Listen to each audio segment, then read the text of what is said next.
What's going on, guys? It's Bocw here. Today I'm going to be giving my review on the alpha for Call of Duty Black Ops Cold War. Now, I'm going to go through this, just have a little chat with you guys about my views and opinions on the Call of Duty Black Ops Cold War alpha that has just literally finished at the time of recording this video.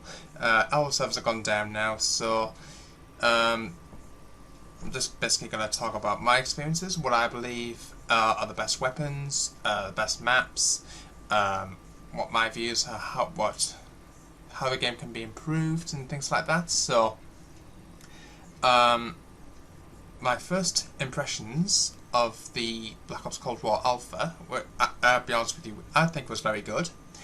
There are areas for improvement, if I'm honest with you, but the gameplay was really good. Really consistent. Time to kill was very good as well. There's only one major thing that let it down, was even though it was skills-based matchmaking. Now, there are plenty of arguments to suggest that the game has skill-based matchmaking and some of the previous Call of Duties don't, but there was a developer from Treyarch who actually confirmed that all Call of Duty games have actually had skill-based matchmaking. However, everything was tuned. So that was the only major disadvantage that lots of people were even actually talking about. However, there is information by a Treyarch developer to confirm that all previous Call of Duty games, set by Infinity Ward and Treyarch, have all had skill-based matchmaking. So I'm just going to call it SPMM for short, just to save time there. But so my first views of this, like I say, so the maps were really good. We only had 5 in total to play from. Crossroads, which I think I only had 1 or 2 matches on. That was the snow map for 12v12 domination, that brand new mode. The other map, Armada, I thought was pretty decent. There's a few good vantage points. I think there are a few points of lines of sight, which I found really interesting. You can probably see because there was like 5 flags on that map, A to E, and you can actually see Domination E to from Domination A. So that's rather interesting. So you can see pretty much across the map. With Crossroads, I'll be honest with you, the spawns weren't that great, in my personal opinion. It did take a long time. It's pretty much like Piccadilly from Call of Duty Modern Warfare. It's like it takes a long time to actually get back into the gunfight. The only other downside with that specific map is the 6 points, so A through F, and again it just took a long time to actually get back into the middle of the gunfights. So again that's why I thought about those 2 large scale maps, but we'll have to wait and see. Obviously it's only the alpha. There is room for improvement in the final release, obviously coming out on November 13th. With the 3 other maps that we got, there are some favourites. My personal favourite is Miami. Even though it's a dark map, it's still bright enough to actually see where the other enemies are.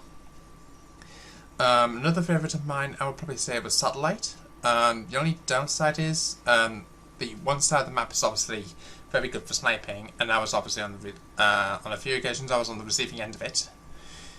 The spawns weren't bad. Again, it could be better, but it does consistently change flip spawns every single match, so that's obviously a little bit concerning, but we'll have to wait and see how that goes. Obviously that's really good for, I did get myself a chopper gunner streak on that, which I'm quite proud of. If I'm honest with you, that's the highest streak you can possibly get. With the other map, that its name escapes me, Bocw, again there is, lots of people always like to hang around the B domination sites, which is obviously I think it's pretty much not bang in the middle of the map there, so that's where all the gameplay always seems to be going down, so that's fair enough. Again, it's a decent sized map. You can easily get back in a gunfight in the best part of 10 seconds, I would say. That's really good. So with the weapons, my go-to weapon was probably the AK-74U. and the MP5. I think there was information to suggest there is a good semi-auto rifle that I was using towards the end of the alpha, which I thought was really good. I want to give a big massive shout out to Ali for suggesting that. It's really good setup that he's thought up. So, in case if anyone wants to know what that setup is, guys, I will see if I can get some screenshots or leave some gameplay on screen for you. So yeah, that was really good. Also, I need to talk about the score streaks. I think we had about 9 or 10 of them to choose from. I'll leave a screenshot on the screen right now to show you guys what score streaks we had available to us. So that was really good. Is there anything else we can talk about? Character customization. There are just like a lot of. I think there was about 10 presets. There was like female skins, male skins. That's really interesting. Obviously, there's not complete customization. It's just like picking a preset, job done, which is interesting. Obviously, I hope I expect maybe to get a little bit more customization in there, but hopefully we'll just wait and see till the final game. You only had 4 different game modes to choose from, 3 of which happened over the first 24 hours. There was another one added in the second set of 24 hours. The first 3 that we managed to play was Domination, Team Deathmatch and Kill Confirmed. Then over the last 24 hours at the time of recording this video, we managed to get Hardpoint involved as well. So I did get some gameplay on Hardpoint. Again, if you check out the playlist in the description, you'll be able to see I did upload some Hardpoint gameplay, so if you want to check that out, you can. Areas for improvement. Now, lots of people were complaining, as I aforementioned, about skill-based matchmaking, which I'll come on to in a moment. Another thing was those little head glitches. You can basically you can't, if you're crouched, you won't be able to see over the top of a balcony, if that makes sense, over the top of like a piece of like a table or things like that. So I think head glitching could be a bit of a problem here, but again, it's only the alpha. We can expect to see a little bit more, hopefully in the beta or in the final game when it does come out, as I say, in November. Skill-based matchmaking. Now, lots of fans have complained about skill-based matchmaking in Call of Duty Black Ops Cold War. A fan wrote that several original Call of Duty games did not have it, which made the experience enjoyable. However, in a tweet, he said that Black Ops 2 felt amazing because there was no skill-based matchmaking. This is a system, for those who don't know, where players are matched based upon their skill set and stats versus prioritizing connection in matches. So, Martin Donlan, who is the Treyarch's Director of Technology, basically responded to a fan who basically said, make a fun Call of Duty and you don't need skill-based matchmaking. COD 4 didn't have it, which turned out to be a revolutionary game. Modern Warfare 2 didn't have it, the fans loved it.